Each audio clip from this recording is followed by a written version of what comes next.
It's a sunny day. Sunny day pero malamig pa din. Dahil ang weather ngayon ay negative 12 degrees Celsius pero feels like negative 20 degrees Celsius. Napakalamig eh. Mapanglin lang si Haring Araw dahil malamig pa din. Tapos guys, meron lang akong gustong ipakita sa inyo. Yung snow. Ginawa na namin freezer. Ay, teka. Ang hirap kamayin. Guys. Dito namin tinago-tago ang aming uulamin. Ang aking lulutuin for tomorrow. Guys, ang snow, ginawa naming freezer. Sa totoo lang, nandito nakabaon ang aming karne. Hindi ko na maano kasi ang tigas niya, nag-frozen na siya. Nag-frozen na. Eh, punong-puno na ang aming freezer. Kaya dito na namin nilagay yung iba naming pork. O, diba? Pork ang laman yan, mga jay. Lamig, oh. Ayan. Ito, tsaka ito, dalawang plastic yan ng pork. Ay, ayan. So, ayan na guys, ang aming karne. Yan ang aming lulutuin. Nilagay lang namin dyan. Ito ang pagka winter, nagiging freezer tong labas ng bahay. Ito malaki printer. Ano ba yan, lab? Ano ba to? Bat? Ah, diba? Ano tawag dito? Instant yung weather dito sa Canada. Nagiging freezer sa labas ng bahay. Kaya, para sa mga maliliit ang freezer, tapos na ang inyong problema dahil pwede nang ilagay ang karne dito sa labas. Hi guys! So, nakalimutan ko palang i-video kanina. Si Cookie, nung dinala namin siya sa pet groomer. Kasi, pinag-grooming namin siya. Tapos, ikikwento ko lang sa inyo. Sayang di ko nakuha yung reaction ni Cookie kanina nung dinala namin siya. Kasi, normally, kapag dinadala namin si Cookie sa pet groomer, maligalig siya. Tapos, kawag-kawag yung buntot niya. Tapos, nililik niya yung groomer. Talaga maligalig siya. Yun talaga ang reaction ni Cookie pag dinadala namin siya sa pet salon. Tapos kanina, nung dinala namin siya, nanibago ako kasi nung binigay namin siya sa pet groomer, hindi kumakawag yung buntot niya. Tapos nakatingin lang siya sa akin, hindi siya tumitingin dun sa pet groomer. Tapos, para siyang nanginginig, ganun. Kaya nanibago ako, tapos sabi ko parang may something kay Cookie. Tapos yung itsura, tas nakatingin lang sa akin si Cookie, yung itsura niya parang sinasabi niya na, para siyang nagmamakaawa, parang sinasabi niya na, Mami, wag mo kong iwan dito, sabi, parang ganun yung pinapahiwatig ng mukha niya. Kaya siguro ganun ang behavior ni Cookie kanina, kasi yung pinaka-last na nagpa-grooming kami dun sa pet salon na yon, nasugatan si Cookie dito sa may kuko niya, nasagad siguro ng maigi kaya nagdugo yung kuko niya. Siguro natandaan niya ni Cookie kasi ang pagkakaalam ko, ang mga aso matandain yan sila. Siguro natandaan ni Cookie na, hay, dito ako nasugatan, dito ako sinaktan. Siguro ganun yung natatandaan ni Cookie. Tapos yung pet groomer kanina na kumuha sa kanya, yun din yung pet groomer na nakasugat sa kuko niya. Kaya siguro ganun yung behavior ni Cookie kanina na parang natatakot. Siguro natandaan niya yung pet salon na yon, tsaka yung pet groomer na nanakit sa kanya, nagsugat sa kuko niya. Pero nung binigay ko naman si Cookie sa kanila, sabi ko naman sa kanila na careful sa kuko, kako. Kasi last time, yung pinakahuling nagpa-grooming si Cookie, nasugatan siya, nagdugo yung kuko niya. Kaya sinabi ko sa kanila na mag-careful sila sa kuko. Sabi naman nila, mag-careful, iingatan naman daw nila. Siguro masyado lang daw na sagad yung kuko ni Cookie, kaya yun nga nagsugat. Kaya nanibago talaga ako kay Cookie kanina, parang naawa ako sa kanya. Kasi talagang normally ang behavior talaga ni Cookie kapag ka iniiwan namin siya sa pet salon, maligalig siya, kawag-kawag yung buntot, tapos nililik niya yung pet groomer. Ngayon, iba talaga, no? Parang nanginginig siya, tapos hindi siya tumitingin dun sa pet groomer, sa akin siya nakatingin talaga. Tapos hindi naman agad nag-sink in sa utak ko yung pangyayari na yun dati. Kaya parang inisip ko lang, anong bago kami umalis, hinawakan ko pa si Cookie dito sa noon niya, tapos sabi ko pa sa kanya, be good ha, babalik kami, sabi ko pa sa kanyang ganun. Pero late ko na na-realize na, ay kaya siguro ganun yung behavior ni Cookie kanina, kasi natandaan niya siguro na doon siya nasugatan, at yun din yung groomer na yun na nagsagad ng kuko niya, kaya nagdubo yung kuko niya noon.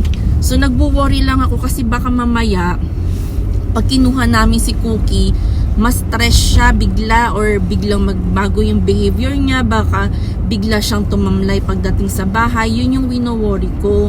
Pero sana hindi, pagkakuha namin sa kanya, sana maging maligalig ulit siya. Pero So, tahol siya ng tahol kaya na.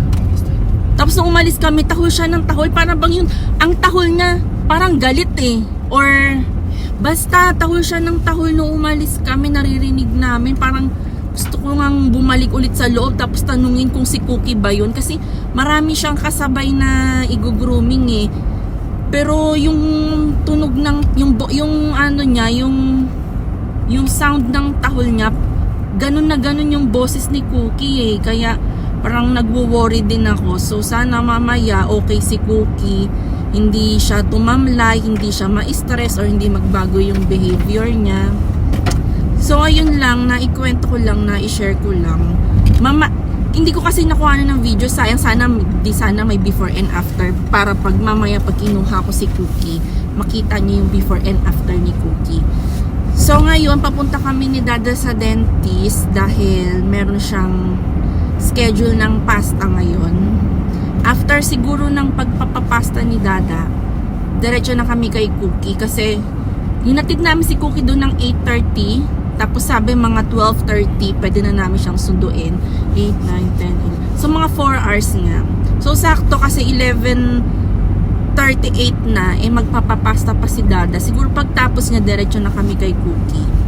So ayun lang, na-share ko lang.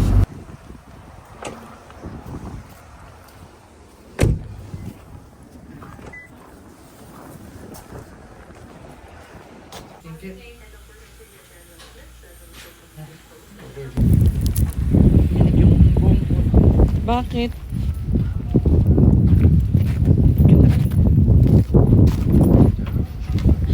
Di man lang na ito inalis yung yelo ni Rani.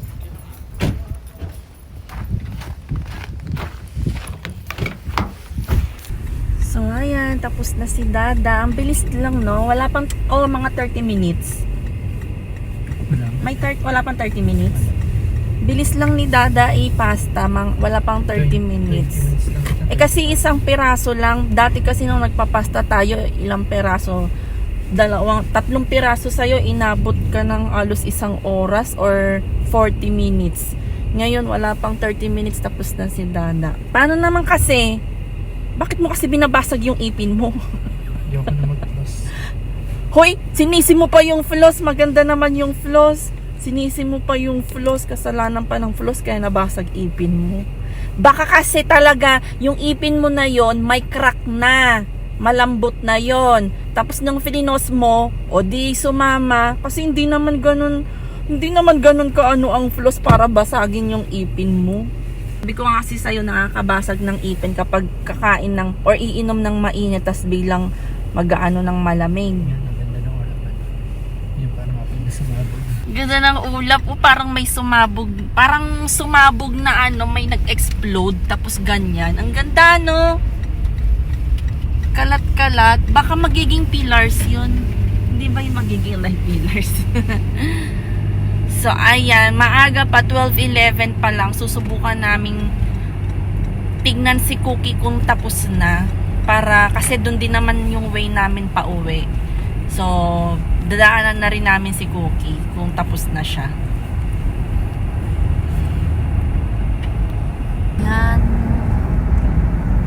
sunny weather, pero mapanling lang nga yung araw na yan dahil malamig talaga.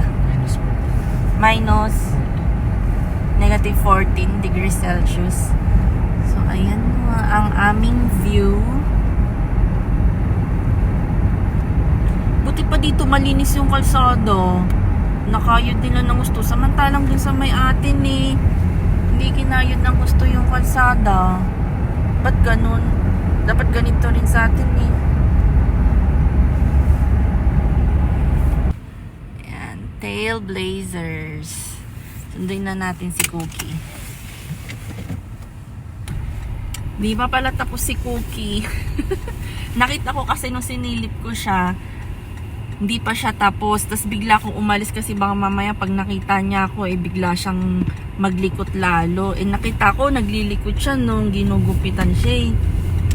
Ba't kaya? Samantalang dati nung tinatanong ko sa mga pet groomer, okay naman daw siya, behave naman daw siya pag ginugupitan. Ba't kaya ngayon parang ang likot-likot niya pag ginugupitan? Si Cookie ba talaga? Di ba may kamukha siya kanina? Si Cookie yun! Pango Si Cookie ba talaga yun? May kamukha kasi siya kanina. Yung kamukha niya kanina, matangos yung ilong.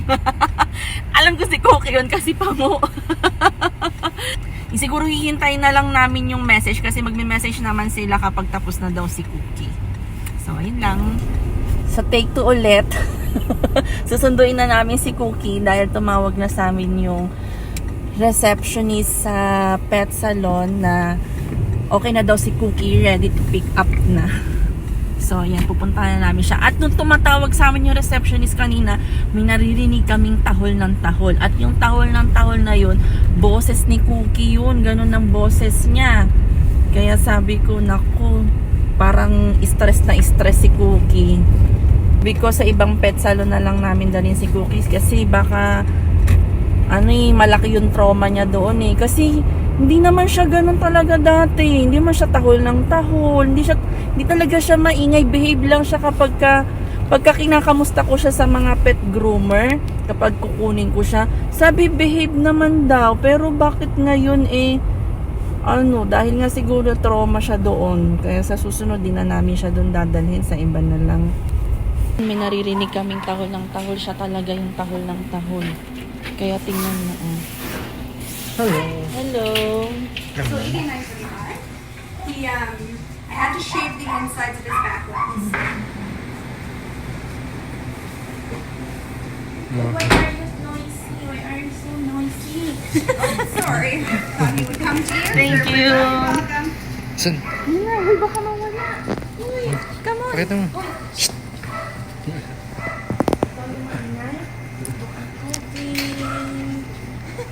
Naglaway ba? Hindi naman. Basa Ikaw yung maingay, yung tahol ng tahol? Be? Ikaw yung tahol ng tahol? Anong gusto mo? Anong gusto mong tricks? Anong gusto mong tricks? Nothing? Halika na. So, here's Cookie now.